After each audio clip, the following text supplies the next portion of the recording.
Dans l'équipe de management, on a à peu près 40 à 50 managers, on va dire, si on compte aussi les adjoints. Aujourd'hui, on est 335 collaborateurs et sur la saison, on monte à peu près à 370. Je suis Karine Guilloton, je suis dans ma 8e année au sein du magasin. Je suis DRH, voilà. Alors dans l'équipe de management, on a à peu près 40 à 50 managers, on va dire, si on compte aussi les adjoints.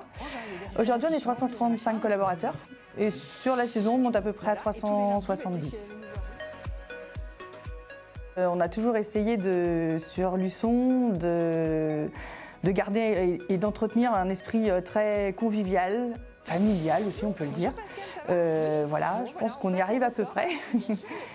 Donc pour ça, évidemment, voilà, il y a des méthodes de management. On développe aussi beaucoup la cohésion. Beaucoup de prétextes, on va dire, à essayer de mélanger aussi tous les collaborateurs et secteurs. Que ce soit intergénérationnel et différents secteurs, y compris les concepts qui sont parfois un peu plus éloignés géographiquement. Donc voilà, on met pas mal soit des formations, soit des repas, des moments de cohésion, animés parfois même par nos collaborateurs. Ça permet en fait de s'identifier à chacun dans le magasin et puis pas que à travers une fonction. On voit aussi qu'il y a des hommes derrière en fait. Je trouve que du coup les collaborateurs s'identifient aussi plus facilement et c'est plus facile En fait, il y a une vie dans le magasin qui n'est pas que sur le terrain. Et puis pas que commercial aussi, parce que du coup on est dans la grande distribution. Voilà, on a habitué à chaque collaborateur à participer à la vie du magasin. Eux, ils sont acteurs en fait tous les jours de la vie et du coup de l'ambiance du magasin. Alors, le turnover, je dirais qu'aujourd'hui, on n'est pas forcément... je pense qu'on est à peu près identique aux autres magasins. Alors, c'est pareil, c'est difficile. Bon, d'un magasin à un autre, voilà. C'est pas un indicateur qu'aujourd'hui, on a réussi forcément à diminuer. Plutôt sur l'absentéisme, où là, on a quand même une diminution significative. Par contre, en termes d'attractivité, alors on y travaille tous les jours, donc tant mieux, ça fonctionne. En termes d'attractivité, aujourd'hui, on n'a pas du tout de souci de recrutement, même sur des postes un peu plus recherchés comme en boucherie, mécanique.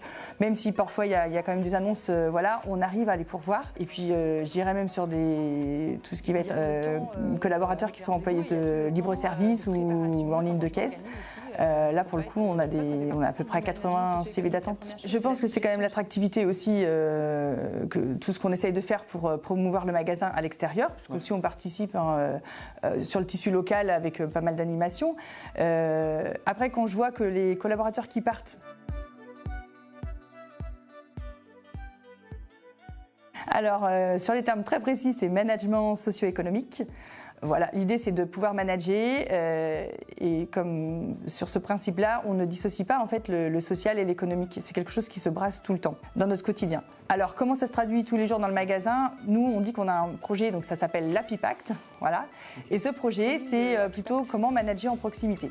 Donc pour ça, on a des outils, on a un planning, des échéances, voilà, pour mettre en commun tout ça entre les managers et que chaque collaborateur ait quand même un cadre pour être managé en fait de manière en proximité. Je ne sais pas si elle était en plus ou elle était en même temps. Alors, il y a toujours eu une ambiance très conviviale et familiale. Une fois que les choses sont gérées, que tout le monde sait ce qu'il a à faire, qu'on associe chaque collaborateur à la création de valeur dans l'entreprise, après, à côté, forcément, ils ont l'habitude de participer et c'est ce qui permet de déployer aussi tout le reste, ce que je vous décrivais auparavant. Sur le MSE, il y a vraiment trois volets. Voilà.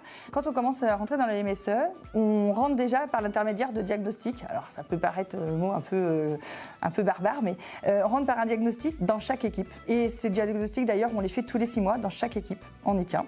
C'est pour ça, c'est un cadre où voilà, le cadre est posé. Tous les 6 mois, on doit faire un diagnostic avec son équipe sur tout ce qui ne fonctionne pas et ce qu'il y a à améliorer. Et comme ce sont les collaborateurs qui savent plus au quotidien ce qui ne fonctionne pas, forcément, ils ont souvent les solutions. On a aussi dans ce MSE un système d'Happy Coach, dont on est à peu près une quinzaine. Et sur ces Happy Coach, en fait, pour les jeunes managers notamment, quand ils commencent, ils sont accompagnés d'un Happy Coach pour un peu structurer l'entretien, etc. Mais après, on leur laisse totale autonomie, puisque c'est vraiment, ils ont appris à le faire et c'est vraiment le ressenti avec l'équipe. En fait, le fait de faire cette réunion, on se rend compte, on sent les choses qui ne sont pas dites. Donc ça permet peut-être aussi de creuser à part après, voilà. Et en tout cas, tout ce qui peut être résolu, c'est déjà ça de prix. En fait, il y a un macro-planning avec, donc ça c'est toujours en janvier et en fait on le fait en juin avant la saison. C'est pas tout à fait tous les 6 mois, mais voilà. C'est notre organisation justement pour pouvoir déjà résoudre avant de démarrer la saison. Ensuite, on a la partie vraiment objectif individualisé par collaborateur. Ça, c'est pour les associés à la stratégie de l'entreprise. Donc nos dirigeants, tous les 6 mois, nous font une feuille de route de ce qu'ils attendent dans l'entreprise. Les managers viennent dire, eux, comment ils vont y contribuer. Et ensuite, ils présentent ça aux collaborateurs. Et chacun va avoir des objectifs personnalisés tous les 6 mois pour pouvoir y répondre. Donc ça permet... Alors, quand déjà, il y a le temps d'échange individualisé. Tout ça est encore prétexte à la proximité puisqu'on écrit l'objectif. Sur les 6 mois, on doit faire 2 suivis pour chaque collaborateur et ensuite on fait le petit débouclage pour voir si les objectifs sont atteints. C'est une version améliorée puisqu'en plus on leur donne des objectifs très précis, pas forcément que la mission en tant que telle, mais dans cette mission, voilà, c'est comment tu peux progresser donc sur l'autonomie, la polyvalence, la montée en compétences, tout ce que tu peux apporter comme idée créative. Ça, ils sont challengés dessus, les collaborateurs. Ils adorent ça.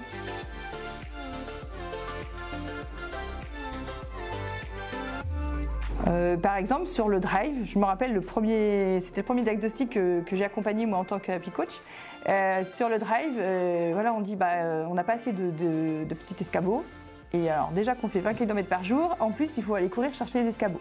Et on s'est rendu compte que d'acheter des escabeaux pour chaque allée coûtait moins cher que les coûts cachés, mais qui ne se voient pas, qui étaient plutôt du temps et pas forcément de l'argent. Ces diagnostics nous permettent aussi d'évaluer en temps ce qu'on peut gagner en valeur.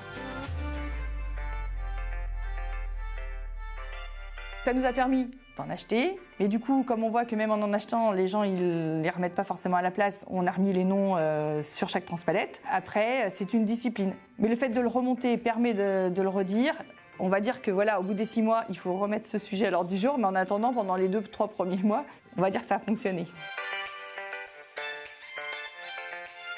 Dans les irritants aussi, ce qui revient beaucoup, c'est la communication.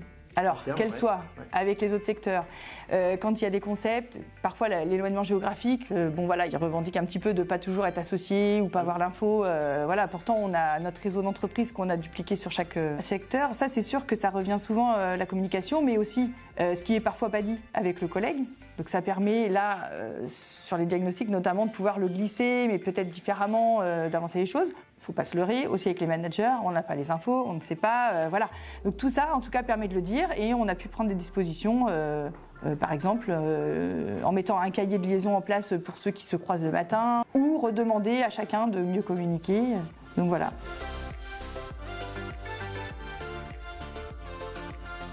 Le bonheur en tant que tel, non. On le suit en fait plutôt par nos taux de participation sur les événements conviviaux qu'on peut mettre en place. Mais c'est vrai que tout ce qui transpire des diagnostics, des moments conviviaux participatifs, voilà, quand on fait une réunion annuelle et qu'on est quasiment à 70% le soir avec les collaborateurs présents, moi je considère que ça c'est un indicateur très fort d'intéressement à l'entreprise, d'engagement en fait.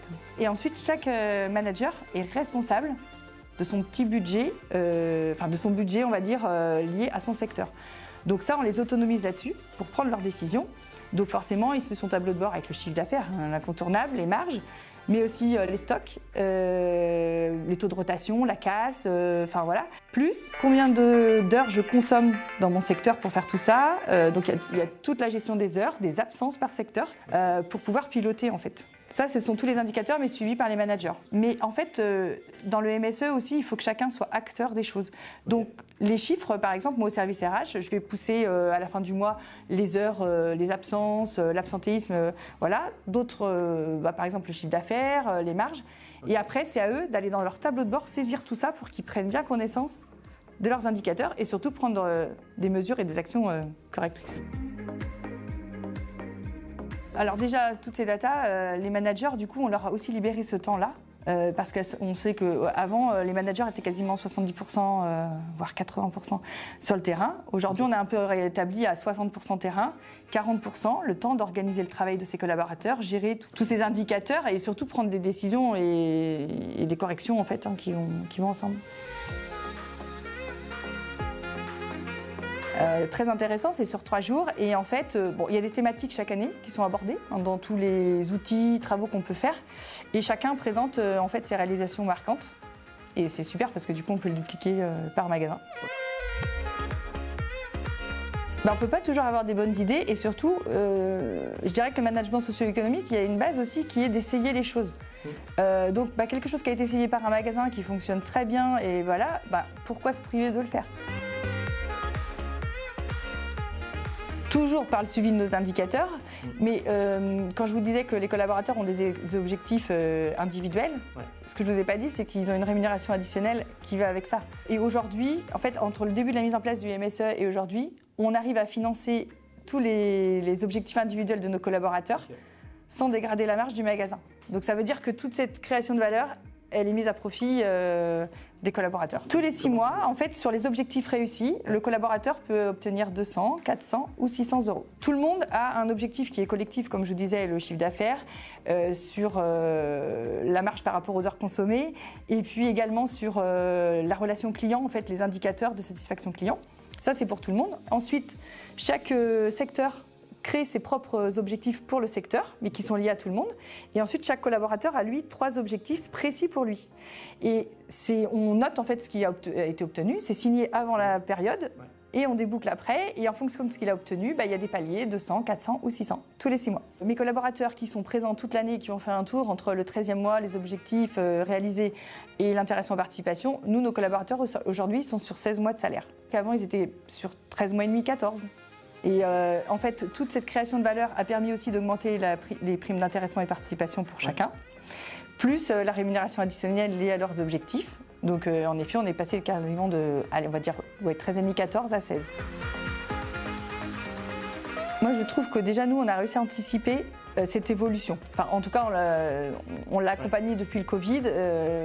On pratique des aménagements de temps de travail différents, qu'on a individualisés par secteur. Parce qu'on voit bien que c'est d'une problématique à une autre, on peut pas faire tout le monde pareil. Donc ça c'est quelque chose aussi qu'on a réussi à faire comprendre à nos collaborateurs. C'est pas parce que certains ont des samedis tournants, certains ont des samedis après-midi que c'est pas possible. En tout cas, on a essayé d'aménager en fonction de la demande de chacun. Donc nous, on a un petit peu anticipé cette évolution et par le biais du MSE. Et le MSE nous a amené justement, avec ses diagnostics aussi, à prendre ces décisions-là, de faire des aménagements du temps de travail, faire de la cohésion. Aujourd'hui, ce que j'aimerais réaliser, c'est de pouvoir vraiment baisser ce turnover. Parce que je dirais que la principale source d'inquiétude aujourd'hui, c'est que ce turnover, avec cette génération qui monte, demain, ça va être nos managers. Tu le vois ça déjà? Oui, c'est déjà commencé. Pour l'instant, nous, l'équipe managériale, elle est complètement stabilisée. Mais personne n'est à l'abri de rien. Et je me dis, l'envie de changement, malgré tout ce qu'on peut proposer, ce que l'on ressent aujourd'hui dans les jeunes générations, il est vrai que ça peut être une difficulté, je pense, sur l'encadrement. Pour avoir un fil conducteur, quelqu'un que l'âme de l'entreprise soit maintenue. Alors évidemment, il y a toujours la présence commerciale. Pour l'instant, il n'est pas prévu de fermer le magasin le samedi, donc voilà. Mais pour ça, on a notamment embauché des étudiants qui sont très demandeurs sur les vendredis et samedis, ce qui permet de nous faire tourner. Alors on sait que c'est de la masse salariale supplémentaire, voilà, mais on a des jeunes qui sont motivés, qui ont besoin en fait, et puis nous, ça nous permet de faire tourner les samedis. Alors pas pour tout le monde, pas tout le monde de la même façon. D'autres ne veulent pas tourner les samedis parce qu'ils préfèrent travailler 6 jours que sur 6 heures. Okay. En fait, c'est ça qu'on a individualisé. Donc c'est vraiment du cas par cas finalement. Voilà, mais on a quand même investi en recrutant des étudiants.